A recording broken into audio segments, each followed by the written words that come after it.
হরে কৃষ্ণ। প্রিয় বন্ধুরা, আশা করছি তোমরা সবাই খুব ভালো আছো। আজকে আমি একটা বিশেষ গুরুত্বপূর্ণ কথা তোমাদের সাথে শেয়ার করতে এসেছি। তো ভিডিওটা স্কিপ না করে তোমরা পুরো কথাটা মন দিয়ে শোনো। আর বিশেষ করে রাম ভক্তরা, কারণ 22শে জানুয়ারি আমাদের প্রিয় রামচন্দ্রের বাল্যরূপ রামলালা তার নিজ বাসভবনে প্রতিষ্ঠিত হবে। আর জানো, অযোধ্যায় ইস্কন থেকে 3 লক্ষ গীতা দান করা হবে ওই দিন। হাজার হাজার ভক্তরা ওই দিন অযোধ্যায় যাবে, যাগ যজ্ঞ করা হবে, লক্ষ লক্ষ প্রদীপ জ্বালানো হবে। তাই ওই দিনটি অযোধ্যায় এক অভূতপূর্ব আনন্দের পরিবেশ তৈরি হবে।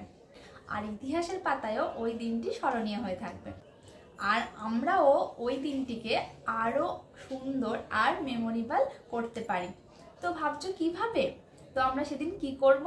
যেই সময় অযোধ্যায় যাগ যজ্ঞ পূজা আদি নাম সংকীর্তন করা হবে, ঠিক সেই সময় সকাল 11টা থেকে 1টার মধ্যে আমরাও নিজের পাশের পাড়ায়, গ্রামে বা বাড়িতে বা পাশের মন্দিরে রাম ভক্তরা মিলে একত্রিত হয়ে ভগবানের নাম জপ করব, কীর্তন করব, শঙ্করধ্বনি উলুধ্বনির মাধ্যমে ভগবানের নাম জপ করব। শ্রীরাম জয় জয় রাম 108 বার জপ করব। তোমরা চাইলে হনুমান চল্লিশাও পাঠ করতে পারো।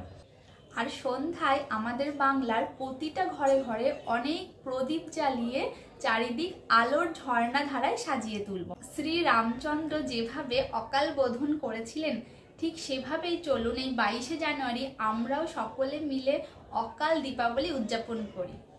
তো আমার সাথে সবাই একবার বলুন, জয় শ্রীরাম।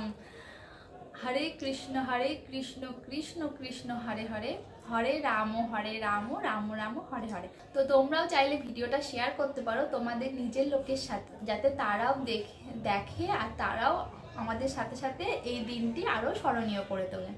হরে কৃষ্ণ।